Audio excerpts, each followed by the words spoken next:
Hello, welcome back to Vizru's walkthrough series. My name is Ben, once again here with my co-host Milan. And today we have Justin once again with us, who is a product manager here at Vizru. And he's going to be taking us through three things today, which is child workflows, object DNA, and then also DNA, connecting dashboards using Vizru. So go ahead and thank you, Justin.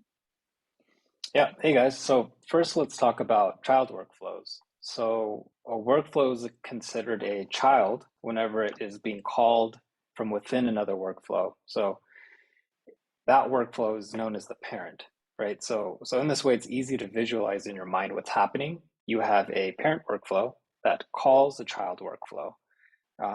And child workflows help us answer the question, how do we perform loops within a workflow?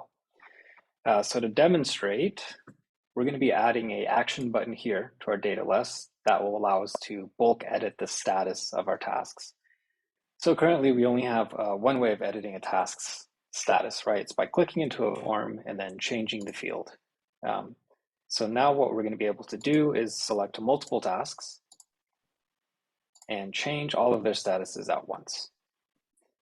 So first things first, let's go ahead and create a parent-child workflow.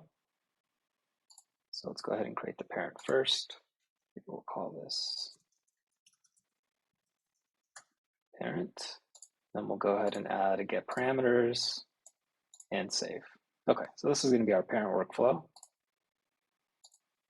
Now let's create our child.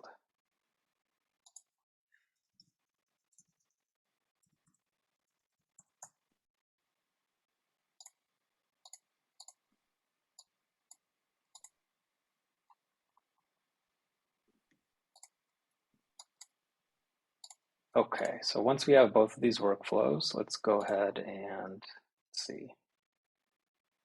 Let's find our parent. Okay, so in the parent, we're going to want to add the child workflow. So we'll look inside the workflow section and we see the child's right here. So we'll go ahead and add that to our workflow. We'll connect it and save. Okay. Let's go ahead and enable the log. All right, so let's go back now to the data list builder.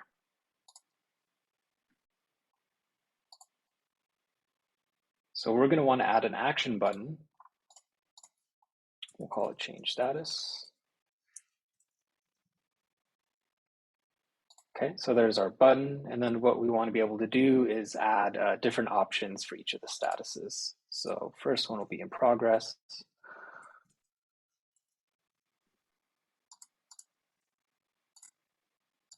Okay, on hold.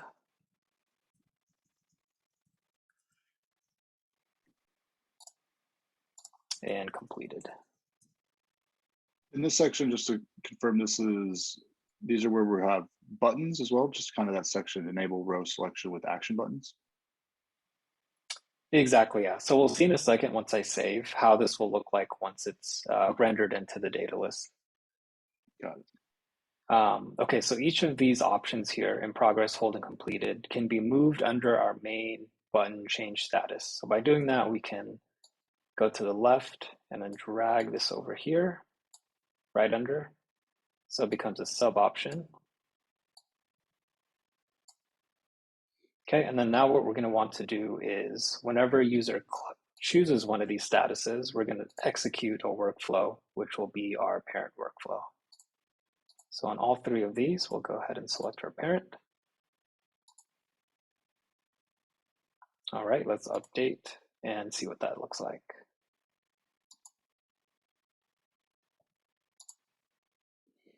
Okay, so we have a change status action button now, and we have three options here.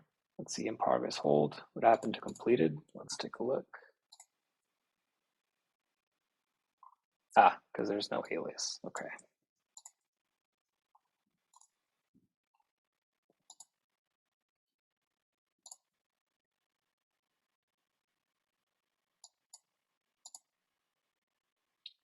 Cool, well, let's give it a try. Let's select a few tasks and let's execute our parent workflow. Obviously, nothing will happen since there's no logic built into this, but let's take a look at what happens whenever we trigger workflow from that action button. Okay. So in the workflow log, we see we have the status that the user selected. It's in progress. And we have an array called rows. This array contains the row IDs for the tasks you selected. So on the first screen, I selected these first two tasks. Okay, so these row IDs correspond to the rows that I selected. And we're going to want to iterate through this array using the child workflow to update each row's statuses. Okay. So in the namespace for the child workflow, we're going to want to put that array there. Let's first set our get parameters to entry. And so we can give it the namespace entry.rows. Okay.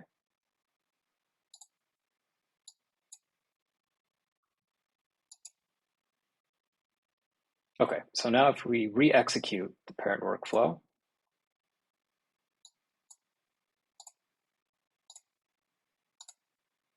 all right, let's take a look at what happened inside the child.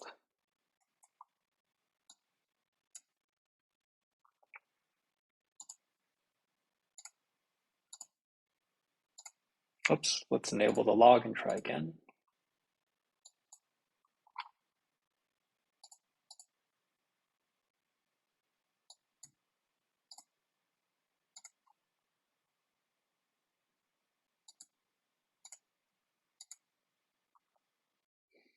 Okay, so now we see that we get the row IDs for one of the rows that we selected.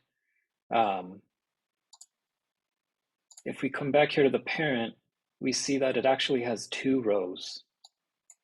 So in order to get both of those rows, we're going to want to click inside the child workflow and make sure enable loop is checked. Okay. So now let's go ahead and take a few. We'll change the status. And we'll take a look in our child workflow. We saw it ran twice. Okay, that's the first row ID and the second one. Okay, so now we need to do a few more things. One is to pass the status into the child workflow. So let's do that. So if we look in the log, we see the status is contained in a variable called button text. So inside the extra parameters, we'll say entry.btn text.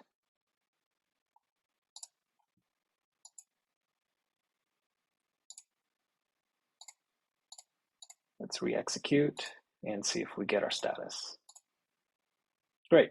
Okay, so we have the two things we need, the row ID and then the status we want to change to. So let's go ahead and add our update block. We'll name this entry.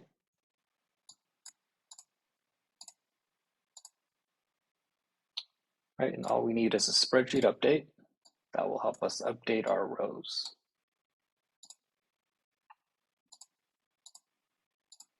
Okay, we're looking at the task list, and we're going to want to filter by the row ID, which we know is being passed into the entry block. Okay, and then we'll select the status, and the status we want is going to be contained in that btn text variable.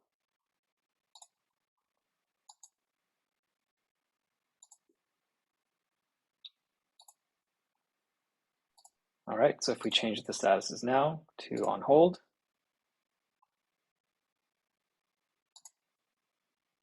see that this status changed to on hold as well as the second one. What if we wanted to change both of them to completed?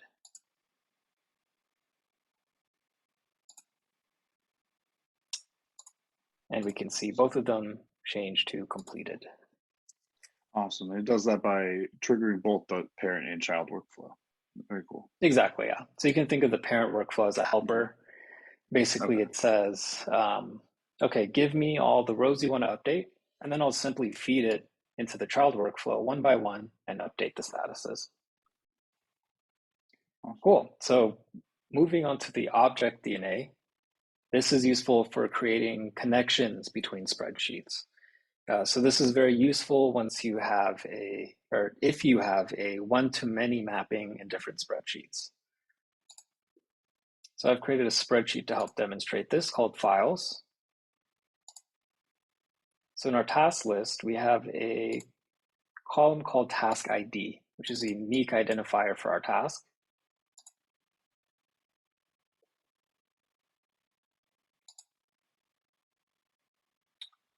And then files, which also has a field called task ID. So suppose against each of the tasks, we want to be able to view the files that were uploaded against it. So we have two spreadsheets to work with. Obviously, one is our task spreadsheet, and the second one is our file spreadsheet. They both have the task ID field. So to create this connection between the two spreadsheets, we'll go down here to the gear icon into configure policies. We'll locate the section called Object DNA, and we'll find our app, Task Management 2. Okay, and we can add this, use this plus button here to add an Object DNA. And So first we'll give it a any, name. sorry, Justin, can any user go into this object DNA, or does it have to be some type of admin or permission there? Or is this any user is able to? Yes, so here in the app roles, you can define, or sorry, global roles, you can define who gets to actually have this button. Okay. And you make a good point, because if you have this configure policies button, you can also come here and you can view, all the users, change roles, things like that. So typically this is more of a developer admin capability. Yeah. Okay, got it. Perfect. Thank you.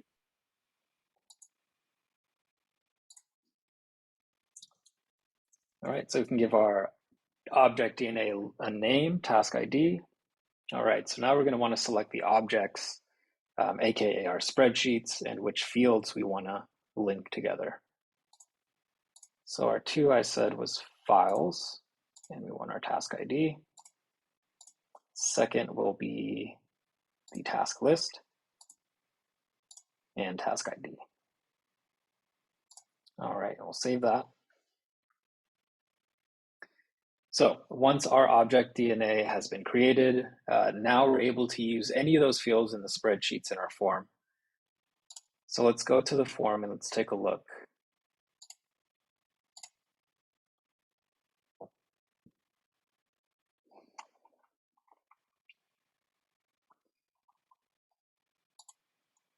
So here we have an option to select our DNA object.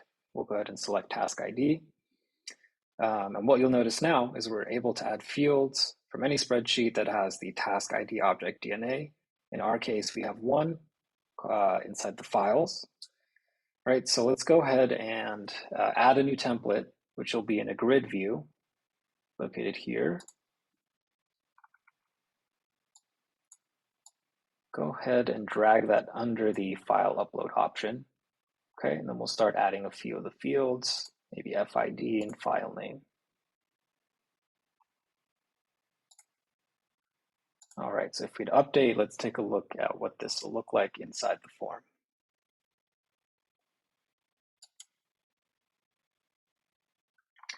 All right, so as you can see, this particular task has 3 files uploaded against it, right? So all this information up here is from the task spreadsheet itself.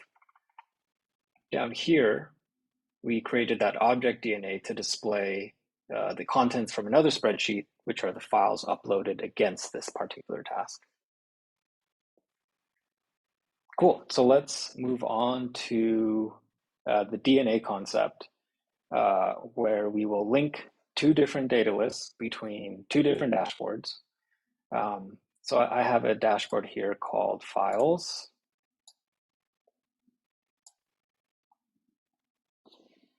Okay, so this is simply a list of all the files uploaded against all of our tasks. What we want to be able to do is use the task ID as our DNA filter to filter out the contents of this dashboard with respect to any of our tasks. So this number here is our task ID. So if I click that, I want to be able to go to this dashboard with the contents filtered by the respective task ID. Right, so it's similar to what we did here. We see 3 of the files uploaded against this task. What we're going to be able to do is click on that task ID and see the same 3 files here filtered. So let's take a look at how to do that.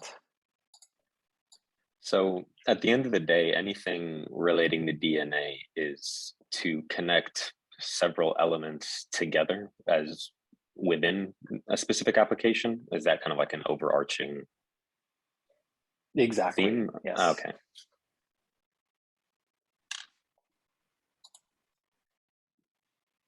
All right, so this is in the same section, the configure policies, except now we're going to go to the DNA, and same thing, we'll go ahead and locate our task app.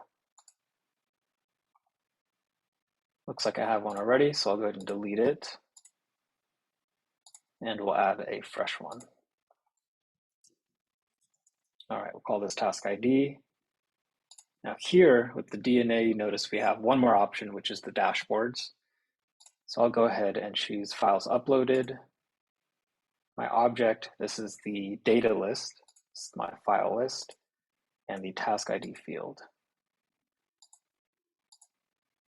Okay, the second one we want to link is the My Task dashboard that we're familiar with. All tasks is the name of the data list there, and we'll go ahead and select task ID. Go ahead and hit save, and that's all it takes. The DNA was created. So now what we're able to do is here, we'll refresh the page.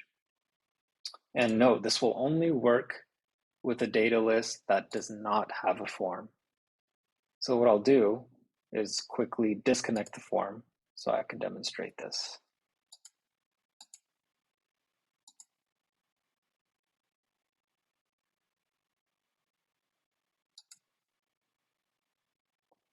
Okay, so now our form is removed, except now, if I click on the task ID against any task, we'll open up a new dashboard, right? And the files uploaded to that respective task will be filtered by the task ID here. And yeah, that's how you use the DNA feature. Okay, and thank you to Justin for walking us through the child workflows and the DNA concepts today with us. That's all from Milan and I on the Vizru walkthrough series. We'll see you next time. Thank you.